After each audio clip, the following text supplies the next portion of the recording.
शुरू करते हैं।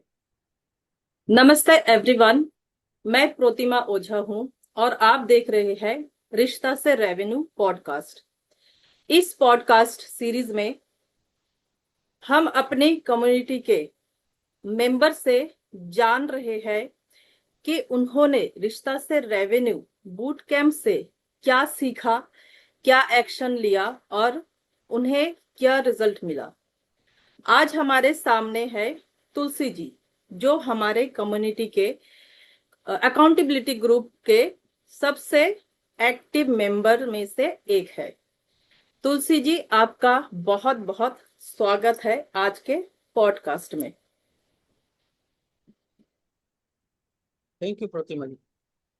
तुलसी जी, मैं चाहूंगी आप अपना एक शॉर्ट इंट्रोडक्शन दें कि तुलसी जी कौन है, अगर आप ओके, चाहो।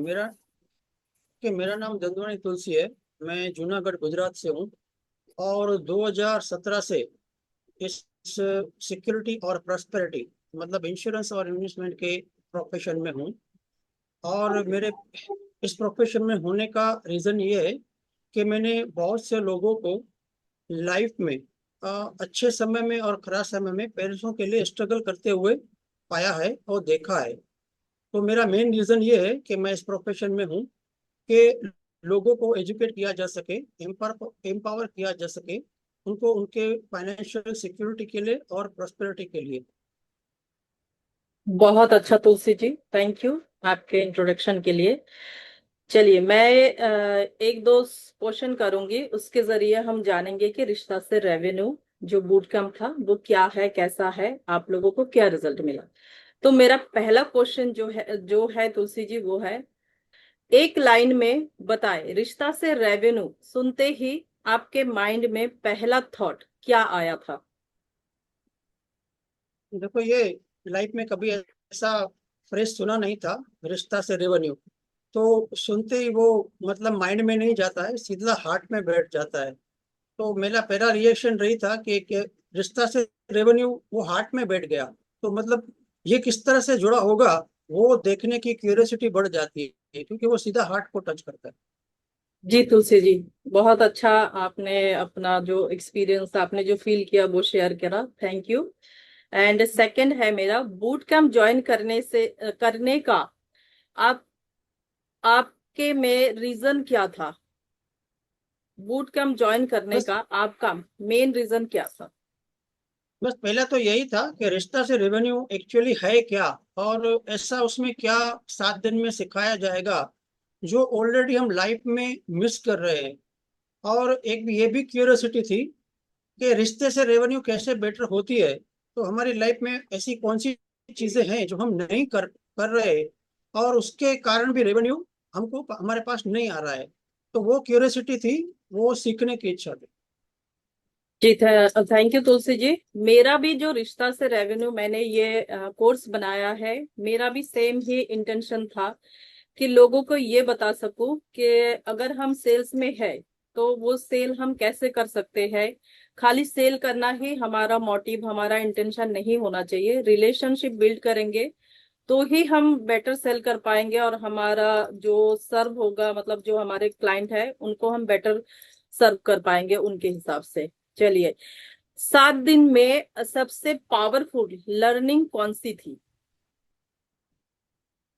देखो, वैसे तो जो 7 दिन थे और 7 दिन में जो कराया गया कि आपको सेल्फ फ्रिक्शन पे, फैमिली फ्रिक्शन पे, क्लाइंट फ्रिक्शन पे, मनी फ्रिक्शन पे काम करना है, वो 1 बाय 1 डे बाय डे सिखाया गया। और उसके बाद 7 दिन के बाद जो कैलेंडर शेयर किया गया, और कैलेंडर में जो डे वाइज सिंपल टास्क दिए 5 मिनट के, 10 मिनट के, वो बहुत ही इफेक्टिव थे। जैसे कि अपना बटुआ कुछ समय के बाद आप चेंज करते रहो। तो वो एक प्रैक्टिकल है, ऐसा कभी सुना नहीं था, ऐसा एक्सपीरियंस भी नहीं था। और खुद से बात करो, अगर फैमिली में कोई आपसे नाराज है तो उसको सुनो, उसको बैठ के उनके साथ बैठो और उनको सुनो। तो और क्लाइंट को भी रिलेशनशिप हमेशा, मतलब सेल्स वाले मैसेज नहीं, लेकिन रिलेशनशिप वाले भी आप मैसेज भेजो। और कुछ टाइम अपने लिए भी निकालो, चाहे पॉजिटिव सेल्फ टॉक के लिए हो, या सेल्फ रिस्पेक्ट के लिए हो या कॉन्फिडेंस बिल्ड करने के लिए हो, मिरर में खड़े रह के बात करो। तो ये सारी जो चीजें थी डे बाय डे, वो जो कैलेंडर में डे बाय डे गई, वो मुझे वो मुझे जो एक्चुअल बूट कैंप था उससे भी, मतलब उसको कैसे इम्प्लीमेंट करना है, वो उससे ज्यादा क्लियरिटी आई। बूट कैंप में सीखने को मिला, और जो कैलेंडर था वो आप फॉलो करके इम्प्लीमेंट करके क्या आप खुद फर्क फील कर सकते हो, वो कैलेंडर से आया। तो बेस्ट पार्ट वो था। जी तुलसी जी, बिल्कुल सही बोल रहे हैं आप। मैंने कैलेंडर इसीलिए डिजाइन किया था क्योंकि लोग भूल जाते हैं बूट कैंप के बाद।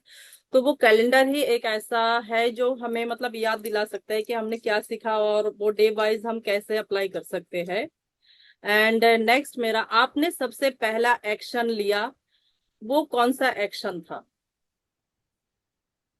मैंने एक्चुअली जो फर्स्ट एक्शन लिया था, वो जो आप बोलते हो सेल्फ सेल्फ हग है, जो यस, और जो ये मेरा सेल्फ को फेवरेट सेल्फ, पार्ट है। हाँ तो सेल्फ हग था या सेल्फ लव था, वही वही। बाकी ग्रेटिट्यूड है, अफर्मेशन है, वो सारा पता था। और वो सारा ऐसा नहीं कि रेगुलर करते थे, वो कभी कभी हो भी जाता था और करते भी थे।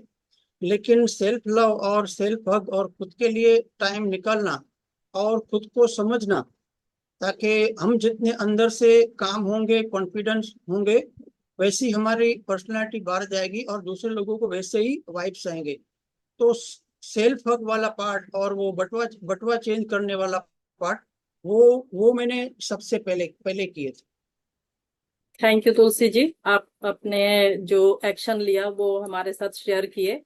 और मुझे यकीन है कि हमारे कम्युनिटी वाले चाहे जो भी हमें देख रहे हैं वो भी इसको अप्लाई करेंगे। एंड नेक्स्ट है, कौन सा एक्शन आपने कंसिस्टेंटली फॉलो किया? क्योंकि मैं मानती हूँ कि हमारे जो कम्युनिटी के मेंबर है उसमें सबसे एक्टिव और जो आपने कंसिस्टेंसी एक्शन लिया उनमें से एक हो आप, तुलसी जी। बताया। तो अभी ये बूट बूट कैंप के बाद मैं जनरली जर्नलिंग वगैरह नहीं करता था। तो मतलब हम सुबह से लेकर शाम तक आपने जो भी किए, चाहे कॉल किए हो, चाहे मीटिंग किए हो, चाहे फॉलो किए हो, तो उसमें से कौन सी चीज अच्छी गई, कौन सी चीज अच्छी नहीं की, उस डे में आपका विन क्या था। तो मैं अल्टीमेटली वो सोचा बहुत बार था, लेकिन वो जर्नलिंग में नहीं कर पा रहा था।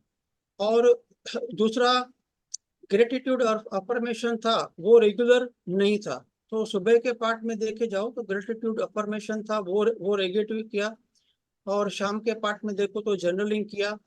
और सेल्फ से, जो सेल्फ के लिए हम लोग टाइम ही नहीं निकालते, तो ऐसा डिसाइड किया था कि ऐसा सोचो कि 15 से 20 मिनट खुद को समझने की, खुद को जानने की, या खुद को क्या प्रॉब्लम है उसका क्या सॉल्यूशन निकलता है, उस पे काम ज्यादा किया। Thank you Tulsi ji. And next मेरा क्वेश्चन है, उस जो भी एक्शन आपने लिया है उसका रिजल्ट क्या मिला आपको? अभी मैंने जो आपको ये चीजें बताई कि आप खुद को जानो, तो आपको अपनी मतलब ऐसा बहुत बार होता है कि हमको खुद को भी अपने बारे, अपनी पसंद नापसंद पता नहीं चलती है। कि मतलब हमको शांत बैठना अच्छा लगता है, म्यूजिक सुनना अच्छा लगता है, गार्डन में वॉक करना अच्छा लगता है, मूवी देखना अच्छा लगता है, वो नहीं पता चलता। तो आप जब खुद से बात करते हो तो वो चीजें आपको अपने बारे में पता चलती है, तो आप अपने लिए हैप्पीनेस ढूंढ सकते हो। और जर्नलिंग से क्या होता है कि शाम को जब आप पूरे दिन का जर्नलिंग करते हो, मतलब नोट्स लिखते हो, तो आपको पता चलता है आपने क्या अच्छा किया, क्या अच्छा नहीं किया, और क्या अच्छा नहीं गया उसको आप बेटर कैसे कर सकते हो। जैसे कि मैं कोई क्लाइंट के पास गया और मेरी चीजें वहां पे कौन सी चीजें अच्छी रही, प्रेजेंटेशन अच्छी रही, कम्युनिकेशन अच्छी रही, या मेरी ऑब्जेक्शन हैंडलिंग थी वो सही नहीं थी, तो मैं शाम को लिखता हूँ। तो उस पर नेक्स्ट डे को काम करने को मिलता है कि मेरी कौन सी चीजें गलत गई है, तो मैं उसको करेक्ट कर सकूँ। और बाकी जो ग्रेटिट्यूड है, जो एप्रिसिएशन है, अफर्मेशन है, वो लॉन्ग वे में इफेक्ट करते हैं, लेकिन शॉर्ट वे में वो आपके माइंड को काम तो करते हैं, मतलब वो फोकस तो रखते हैं। तो आपका मतलब ये सारी चीजें करने से आपके दिन की शुरुआत, वैसे भी बोलते हैं कि आपके दिन की शुरुआत का पहला 1 घंटा आप कैसे बिताते हो वो पूरे दिन पे रिफ्लेक्ट करता है। तो इन चीजें करने से पूरा दिन अच्छा जाने लगा।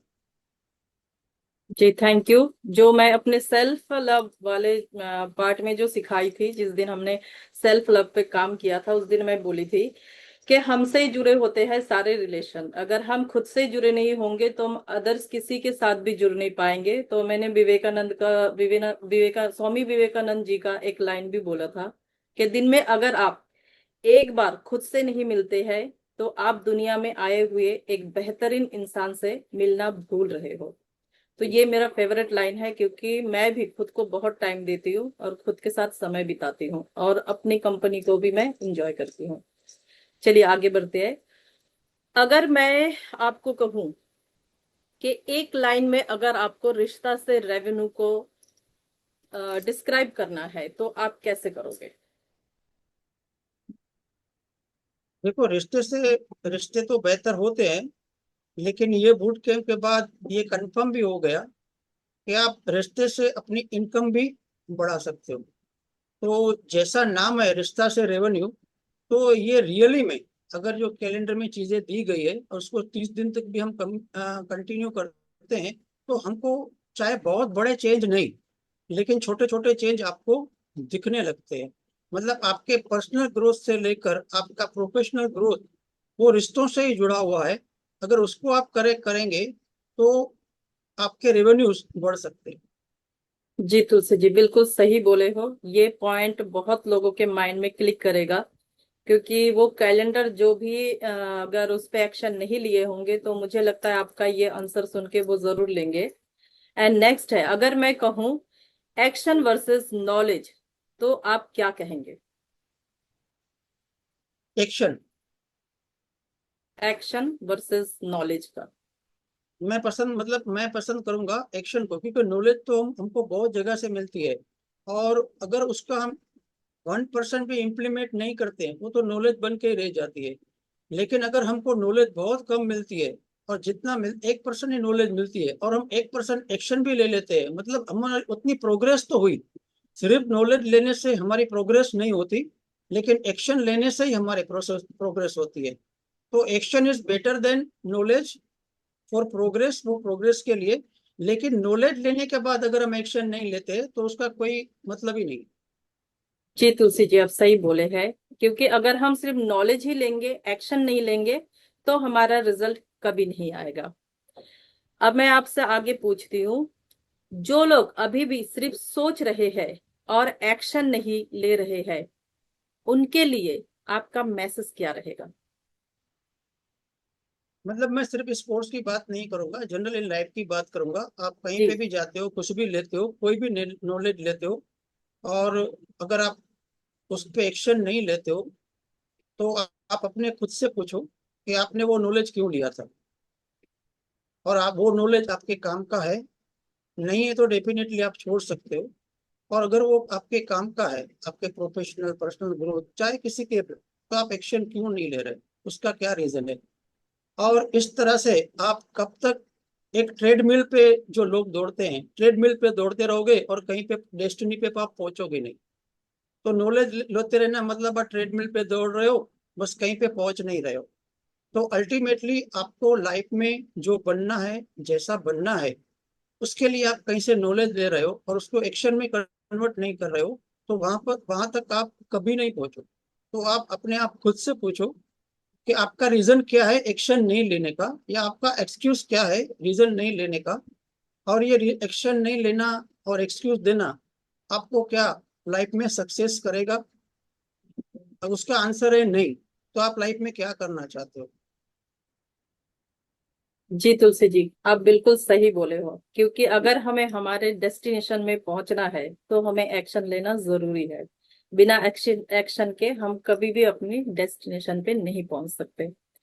Thank you so much Tulsi ji, आपने अपना वैल्यूबल टाइम दिया, इसके लिए बहुत बहुत थैंक यू। ऐसे है अगले एपिसोड में एक और इंस्पायरिंग स्टोरी के साथ। Thank you.